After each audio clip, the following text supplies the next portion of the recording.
Hi guys, এখন আমাদের খাওয়া দাওয়ার প্রথম পর্ব চলছে। দুপুরের খাওয়া দাওয়া, মাছ ভাত। প্রথমে ভাত চলে এসেছে। হাই গাইস, ভাত চলেছে এখন। বাবা তারপরে চলে এসেছে পাপড় ভাজা, তারপর পাপড় ভাজা আসছে। এরপরে একটা সবজি। আমি নেব না, আমি নেব না, একটা আলু আমি নেব না। পর চলে এসেছে মাছ। আমাকে নেব না, আমি নেব না। একটা গাদার পেটি 200 গ্রাম সাইজের। কি মাছ নিবি? সাদে এখন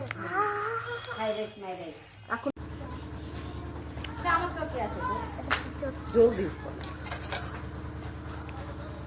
ঝোল লাগা ঠিক আছে। আমরা খাই দেই পাতাটাতে ফসা। হাই গাইস, খাওয়া চলছে। একটা বড় পেটির মাছ নিয়েছে বেবি। ক্যামেরার দিকে ঘুরো। কত বড় পেটি দেখা মাছের, চাটতে পারছে না, এত বড় পেটি। এই সাইজের পেটি লিছে বেবি।